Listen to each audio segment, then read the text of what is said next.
ลักษณะของคนที่เกิดวันศุกร์เขียนโดยสายเซลำเภาเกิดวันศุกร์มักสนุกทั้งสนานส่วนเวียกการพอประมาณตามตำราส่วนเงินคำก็พอใช้บ่ของคาแต่หากว่าจะเสียไปเพราะเพื่อนฝูงคนวันศุกร์มีเพื่อนมากทุกแห่งหนแต่ว่าตนจะเพิ่งเขาสุดแสนยุ่งเพิ่งคนอื่นจังแม่นยากเพิกคาคุงจะเฮืองหุ่งก็เพราะตนสู้ทนจริงคนวันศุกร์มักทะเยอทั้งทะยานในเวียกงานการค้าขายทำทุกสิ่งมักห้ายด่าไผมากวนหรือติติงหากเป็นหญิงเว้าจู้จี้รำคาญใจคนวันศุกร์ตอนยังน้อยมักลำบากเกิดทุกข์ยากขาดที่พึ่งญาติผู้ใหญ่พึ่งพี่น้องมวลหมู่มิตรก็บ่ได้น้ำตาไหลใจหม่นหมองร้องทุกข์ทนคนวันศุกร์เป็นกำพร้าพ่อตายก่อนจึงเดือดร้อนทุกข์ยากถึง2 หนเมื่อใหญ่มาจะสบายทุกข์ผ่านพ้น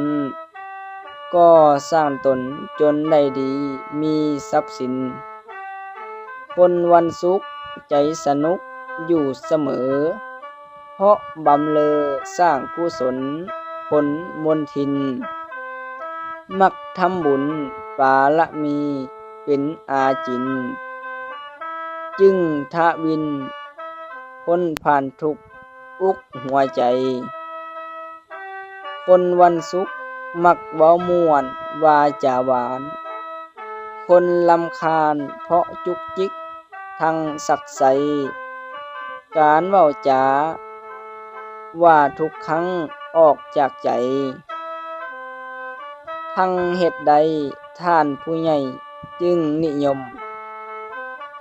ทำคุณไว้บ่หวังผลสิ่งตอบแทนคนจึงแกนคบค้าสามาคมความสามารถความฉลาดคนชื่นชมแต่คืนขมเพราะพี่น้องบ่ฮักแพงทำอันใดทำจริงจังแต่เบื่อง่ายจึงต้องย้ายที่ทำงานไปทุกแห่งแต่มีดีเพราะเป็นคนเสน่ห์แรงการเปลี่ยนแปลงชีวิตตนจนได้ดีคนวันศุกร์เป็นคนใช้แนวคิดมาก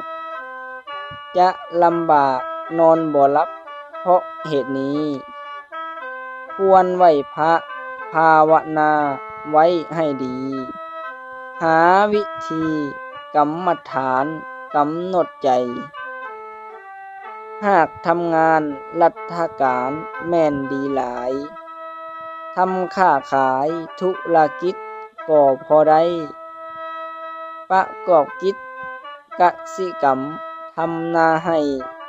จะสุขใจปลายชีวิตด้วยศีลธรรม